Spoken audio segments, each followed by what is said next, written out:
My talk was going to be about product. It was going to be about Backpack. It was going to be about Mad Lads.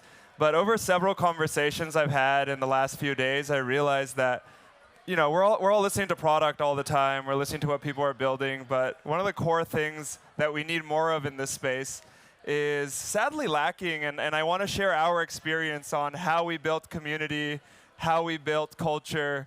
And I'll do it through a somewhat of a storytelling manner, and I hope there are some insights here that people will be able to pull from. I was going to show this a little bit later in the presentation, but this is the Mad Lads community. They wanted to say hi. They asked if they could be present with us on this presentation. They are very excited that this event is going on. And in general, they are just a wonderful group of people. I'm going to send them a little message here, say thank you before I go to the presentation itself. Yeah, they are a killer group of people, and I think any project that can bring together a coalition of people in that nature is going to have a huge head start, a huge advantage for everything that they do. So my name is Tristan. I'm the co-founder of Backpack Wallet, Backpack Exchange, and Mad Lads. And as I said, I've changed my presentation. It's simply going to be one slide, and it's simply going to be about community and how community comes together to create culture and how that culture can bring your project forward. So a lot of us in crypto, as I was saying earlier, focus on product, focus on technology. We focus on tokens, on price. But we don't realize that the underlying aspect of everything that we're building are the people that are using our projects, that are buying these tokens, that care enough about what we're doing to talk about it to other people, and hopefully grow the pie, right? If enough of these people talk about what we're doing to their friends, over time we'll have enough new people in the space that we can create something more meaningful. And again, this is like something super under-considered in crypto. People think of all these different financial engineering aspects, all of these different things, but they don't think about this core thing, which are the people. And in crypto, more than any other industry in the world, it's crucial to care about the people because everything happens on crypto Twitter. And if people don't care about you, they won't talk about you on crypto Twitter. They won't amplify the things that you're doing. And it's really, really hard to get distribution and to grow whatever it is that you're building. And that's unique to crypto because in most other industries, especially Web 2, you build in silence, you're in stealth, you start getting some customers here and there, you start expanding your user base, and then slowly, once the product is mature and ready, you go out into the world and you sell it or you have users come and use your product. But in crypto, you're building in the open.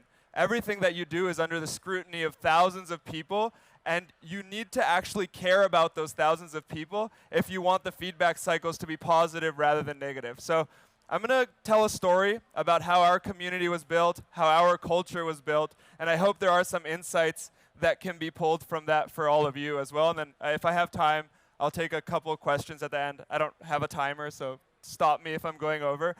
When we started Backpack at the very beginning, it was with this idea of XNFTs, which were decentralized applications that you could run in the wallet. It was this idea of wallet, which is similar to WeChat, where you have one app that you can do everything you want to do in crypto. But pretty quickly, we realized that just doing a product wasn't going to be enough.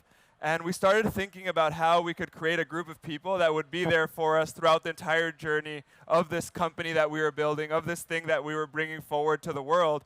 And the way that we did it, I think at that time was pretty unique. Now it's actually been used a few other times quite successfully. I think Monad is probably the best other example I've seen doing a similar approach. But at the very, very start, we created mystery. We created so much mystery around this concept of XNFTs. And everyone was saying, what the fuck are XNFTs? Excuse my language, but WTF are XNFTs? That was the tagline at the beginning. WTF are XNFTs? And a lot of people in the ecosystem put XNFT in their username for Twitter, growing this mystery, growing this attention. We launched the Twitter, and I think people probably thought we were a stealth NFT project or something, but everyone wanted to know what these XNFTs were. And so all this energy was channeling into our only public channel, which was our Twitter. And we hadn't announced anything. We didn't say a single thing about what we were building. And we started posting memes, which I know sounds funny, but now with this recent meme cycle, I think people are realizing the power behind memes, behind memetics, behind things that people can get together behind and push forward to the world.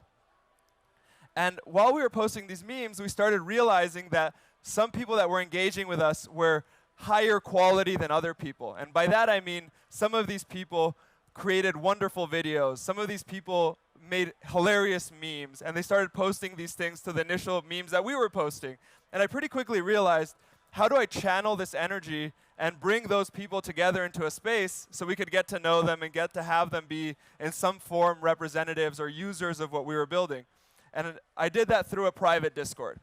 And so essentially, I had this private Discord. It was invite only. And I would look at the replies to the posts that we were doing. And if somebody posted a really good meme, if somebody posted a piece of video content, if somebody posted a genuine message that seemed heartfelt, then I would reply with this GIF of a girl throwing a blue dodgeball at a little boy.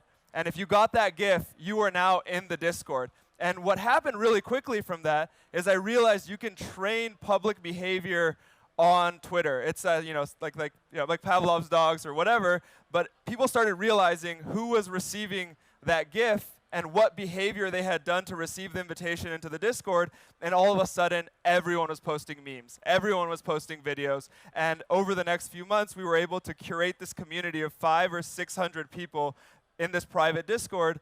And we spent infinite hours with them. It wasn't just the act of bringing them together. It was the act of genuinely caring about each of these people that we had in this Discord and imparting our culture, our thought process, our vision for this company to these people. We spent so many hours in conversation and joy and laughter and fun with these people.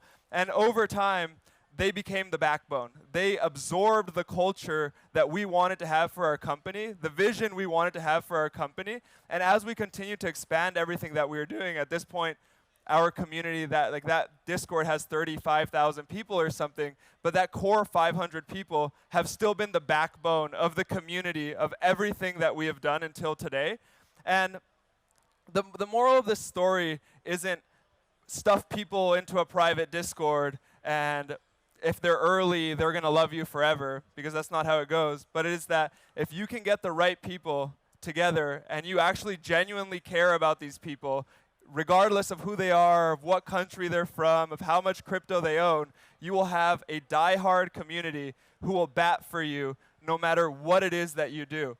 And after forming this community, we pretty quickly realized that it wasn't just going to be enough to have them in the Discord. We needed to do something that brought them together and gave them a social expression to go forth into the world and represent themselves as our community. Not as any community, but as our community. And that's where Mad Lads came from. That's where this NFT idea, this NFT project came from, as a way for this community to have a social identity that represented us out in the world. And as you guys may know or may not know, Mad Lads is by far the top collection on Solana. It's one of the top 10 collections in the world. And a big reason for that is because this core group of people are the most active community on Twitter. And going back to the beginning of the talk, the more active you are on Twitter, the more people you have batting for you on Twitter, retweeting your posts, talking to other people about what you're doing, the more distribution you get for your products, the more people that discover your products, the more people that use your products, the more revenue, the more whatever your metrics are that you start achieving. And so that was the feedback cycle. And one other underestimated aspect from our regard, like we weren't considering this, was that if you have these super fans, if you have these super users, your product feedback cycles shorten and shorten and shorten, because anytime you build something new, you throw these few thousand people into a Telegram channel, or you make a special channel for it on Discord, and they're your beta testers. And not only do you have to not give them anything to beta test, they are over the moon excited to try things that no one else has tried. And then you get this feedback instantly, and you can iterate the product at such a degree that you don't have to go through the whole public release of people having negative experiences before they get to try the product. And so that was another very, very valuable aspect of all of this. At the moment, as I was saying, Mad Lads is doing tremendously well.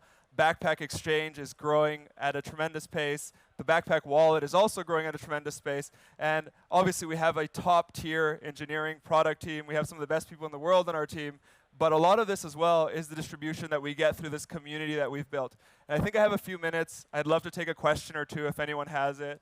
So there's one here in the front. Yeah, coming. Hi, quick question. How do you fight scam or malicious users in your community?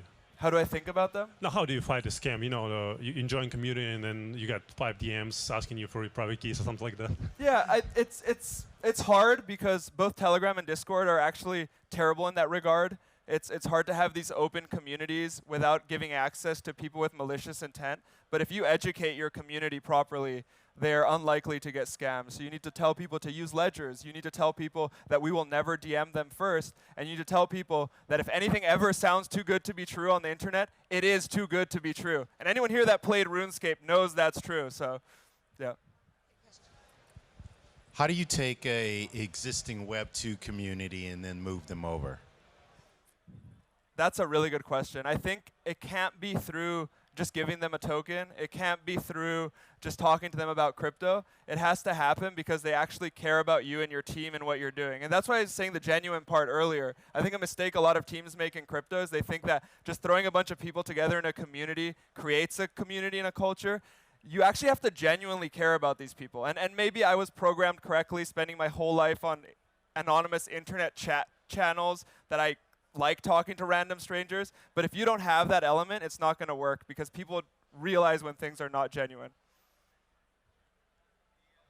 Okay? Is that all right? Thank you so much, guys. Appreciate it.